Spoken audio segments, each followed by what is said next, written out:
Okay, so hi. It is time. It is once again time for me to get to read to you our evening bedtime chapter.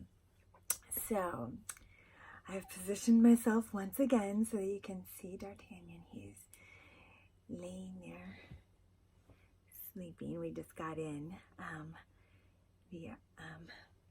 back in from outside, and he's resting now.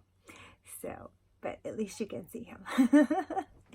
And we get to read our next chapter. I am so looking forward to it. I really do love this book. All right, I'm going to show you the really cool picture and the title of tonight's chapter. You ready? I sure am. Okay, here is the chapter picture. Oh, I love this. Look at this. Are you excited? I mean, it's full of action, and it's nighttime, and there's light going into a tent, and oh yeah, I think this is a brilliant picture. Can't wait to read this chapter. And the name of the chapter, it's called Railroad Camp. Railroad Camp. How exciting. Okay. You ready? Are you all snuggled under your covers, holding onto your stuffed animal? Comfy, ready for the read? All right, let's begin. Railroad Camp. Early next morning, they were all in the wagon going west. Grace sat between Ma and Pa in the spring seat, and Carrie and Laura sat with Mary between them on a board across the wagon box. Traveling on the cars was rich and swift, but Laura preferred the wagon. For this one day's trip, Pa had not put on the cover. The whole sky was overhead, and the prairie stretched away on all sides with farms scattered over it. The wagon went slowly, so there was time to see everything. The train went so fast she felt like she couldn't catch it all, huh? She'd never been that fast in her whole life. I lost my place. Hang on. You know how I do it. Let's see. Where was it? The wagon went slowly, so there was time to see everything, and they could all talk comfortably together. The only noise was the horses' feet clop-clopping and the little creaking sounds of the wagon.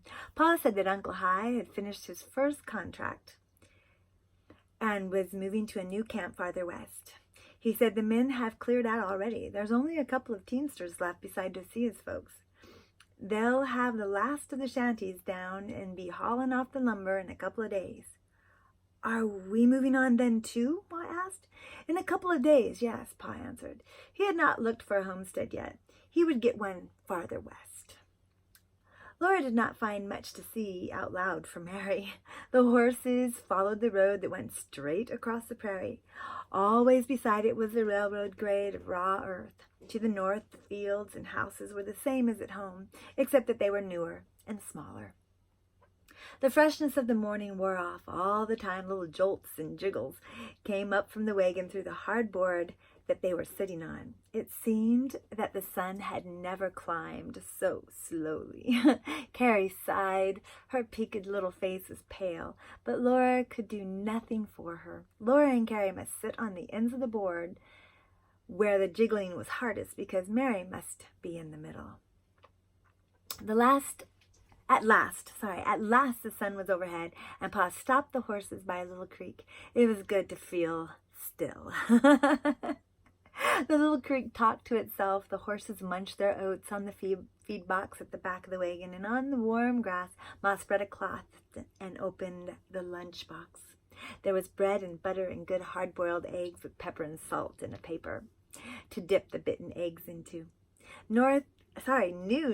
Noon ended too soon. Pa led the horses to drink from the creek, while Ma and Laura picked up the eggshells and bits of paper to leave the place tidy. Pa hitched the horses to the wagon again and sang out, "All aboard!" Laura and Carrie wished they could walk for a while, but they did not say so. They knew that Mary could not keep up with the wagon, and they could not let her sit in it alone and blind.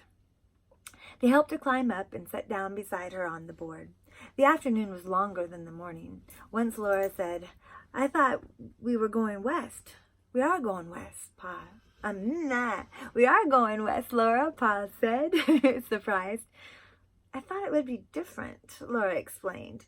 Just you wait till we get out beyond settled country, said Pa. Once Carrie sighed, I'm tired, but she straightened up quickly and said, not so very tired. Carrie did not mean to complain. One little jolt was nothing at all. They had hardly noticed 2.5 miles of little jolts when they rode to town from Plum Creek. But all the little jolts from sunrise to noon and all the little jolts from noon to sunset are tiring. Yes, I can imagine that would be so true. Dark came and still the horses plodded on. The wheels kept turning and the hard board kept on jarring.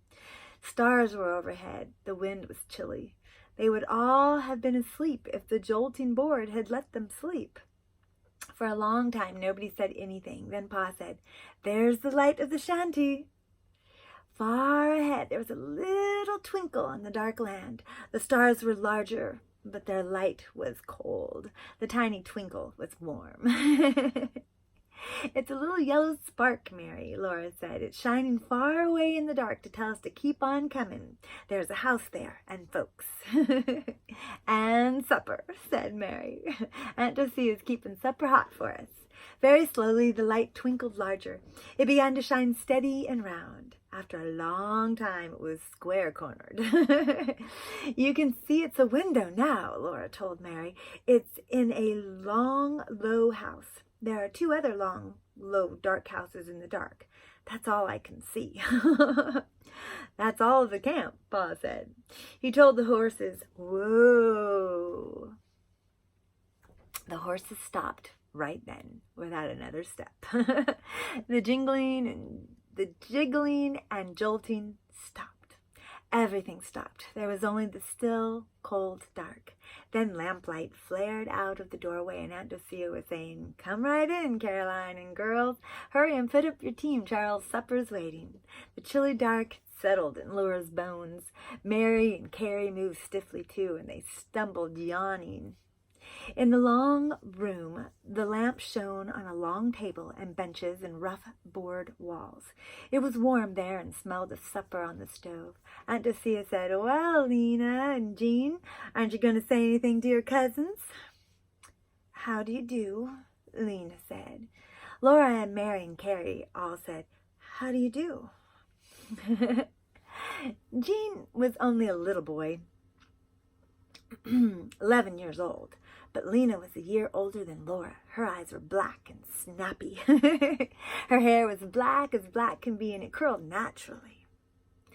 The short wisp curled around her forehead. The top of her head was wavy, and the ends of her braids were round curls. Laura liked her. Do you like to ride horseback? She asked Laura. We've got 2 black ponies. We ride them, and I can drive them too. Jean can't because he's too little.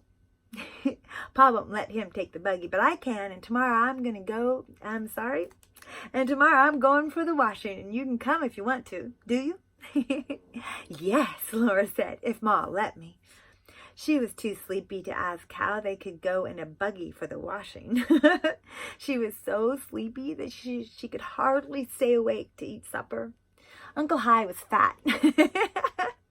And good-natured and easygoing. Aunt Dossia talked very fast. Uncle Hi tried to calm her down, but every time he tried, Aunt Dossia only talked faster. She was angry because Uncle Hi had worked hard all summer and had nothing to show for it. He's worked like a nailer all summer, she said. He's even worked his own teams on the grade, and both of us saving and scrimping and pinching till the job was finished. And now it's finished, and the company says we owe them money. Doesn't sound good to me. Sounds like something needs to be changed. I don't like that sound. Yeah, it doesn't sound good when you work that hard and then you still owe who you're working for. They say we're in debt to them for our summer's hard work, and on top of that, they want us to take another contract, and Hi takes it. That's what he does, he takes it. Aunt Dossia's got a little bit of a, yeah, she's a bit in a bit of a twisted knot. She's a little upset, and she's just talking because she finally has family to talk to. Uncle Hyde tried to calm her down again, and Laura tried to stay awake. All the faces wavered, and the voice raveled out thin. Then her neck jerked and her head up. Have you ever done that? I know you have. Yes, you're sitting there, and all of a sudden you're slumping, and then you grab yourself. Yep, that's what she's doing. She's so tired from the long wagon ride. When supper was over, she staggered up to help do the dishes, but Aunt Dorothea told her and Lena to run along to bed. There was no room in Aunt Dorothea's beds for Laura and Lena, nor for Jean. He was going to stay in the bunkhouse with the men, and Lena said, "Come on, Laura, we're going to sleep in the office tent." Sounds fun to me. Outdoors was very large and dim and chilly. The bunkhouse lay low and dark under the big sky, and the little office tent was ghostly in the starlight. It seemed far away from the lamp-lit shanty. The tent was empty. There was only grass underfoot. The canvas walls sloped up to a peak overhead. Laura felt lost and lonesome. She would not have minded sleeping in the wagon, but she did not like to sleep on the ground in a strange place, and she wished that Pa and Ma were there. Lena thought it was great fun to sleep in a tent. She flopped down right away on a blanket spread on the ground.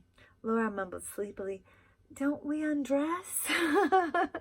"What for?" Lena said. "You only have to put on your clothes again in the morning." "Besides, there aren't any covers." So Laura lay down on the blanket and was sound asleep. Suddenly she jerked away with a frightful start. From the huge blackness of the night came again a wild, shrill howl. Ooh, goodness, it was not an Indian. It was not a wolf. Laura did not know what it was. Her heart stopped beating.